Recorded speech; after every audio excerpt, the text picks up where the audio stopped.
एक बार फिर से स्वागत है आपका हमारे चैनल दुर्गा भक्ति मार्ग में।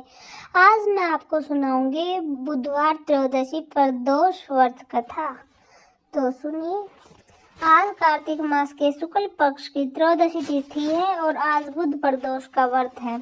प्रदोष अर्थात त्रयोदशी का व्रत मनुष्य को संतोषी एवं सुखी बनाता है। अतः जो भक्त जन आज के दिन त्रयोदशी का व्रत करते हैं तथा कथा सुनते हैं, उनके घर परिवार में सदा सुख शांति बनी रहती है। भक्तों को कर्ज से मुक्ति मिल जाती है और इस व्रत में हरि वस्तुओं का प्रयोग करना चाहिए। ऐसा करने से व्यक्ति की सभी मनोकामनाएं पूरी होती है और भगवान शिव जी के साथ साथ माता पार्वती जी का भी आशीर्वाद प्राप्त होता है।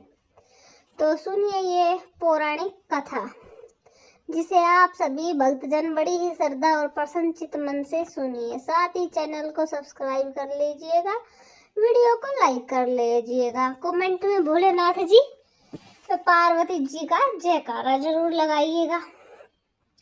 भगवान शिव शंकर के चरणों का ध्यान करते हुए सुनते हैं बुध प्रदोष व्रत की कथा। एक नगर में भगवान शिव का एक भव्य मंदिर था, जहां हर वर्ष दूर दूर से भक्त जन शिव जी के दर्शन के लिए आते थे। उस समय प्रदोष का व्रत था। दूर दूर से भक्त जन गंगा जल लेकर भगवान को जलाभिषेक करने आए हुए थे। मंदिर का परिसर भक्तों की भीड़ से भरा हुआ था। तभी अचानक आकाश में बिजलियां चमकी और सोने का एक थाल उतरा।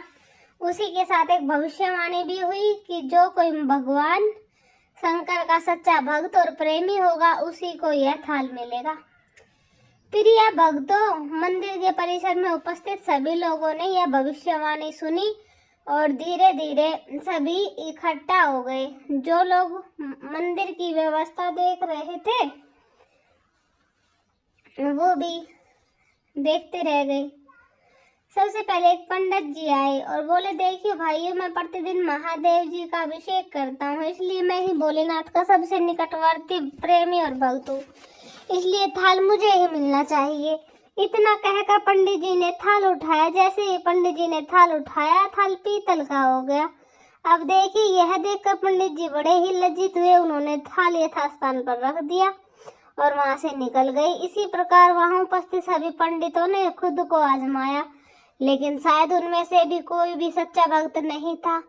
उन्हें भी थाल यथास्थान पर रखकर चले जाना पड़ा। इसके बाद उस नगर के राजा का आगमन हुआ। राजा साहब आगे आए और बोले कि हे प्रजाजनों, मैंने महादेव के मंदिर में बड़ी भारी दान दक्षिणा की है, इसलिए थाल मुझे ही मिलना चाहिए। इतना कहकर राजा आगे बढ़े और थाल उठाया। जैसे ही थाल उठाया, थाल जो है तांबे का हो गया।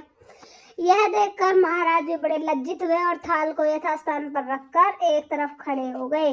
इसके बाद इसी तरह एक एक करके दानी, महात्मा और भक्त पधारे और थाल को उठाया, लेकिन किसी के हाथ में कुछ और किसी के हाथ में कुछ और हो गया, लेकिन सोने का नहीं रहा।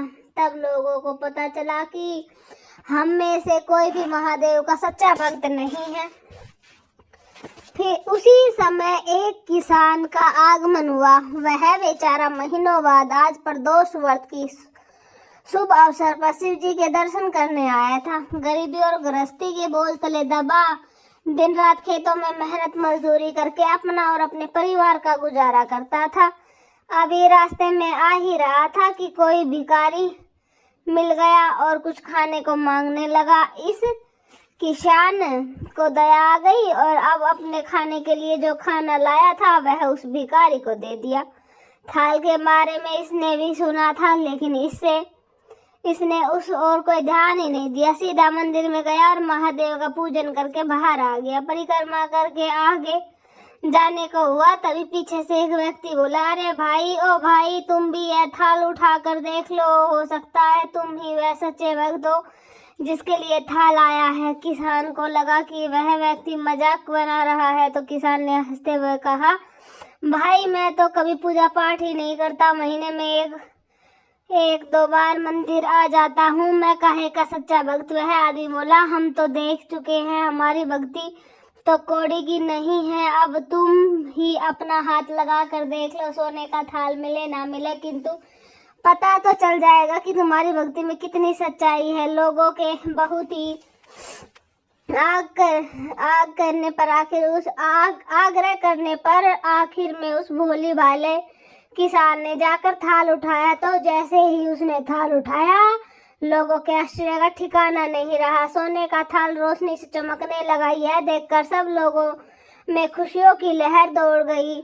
सभी लोग उसके जयकारे लगाने लगे और पूछने लगे, भाई तुम ही सच्चे भक्त हो, अब हमें भी बता दो कैसी भक्ति करते हो जिससे महादेव तुमसे इतने प्रसन्न हैं।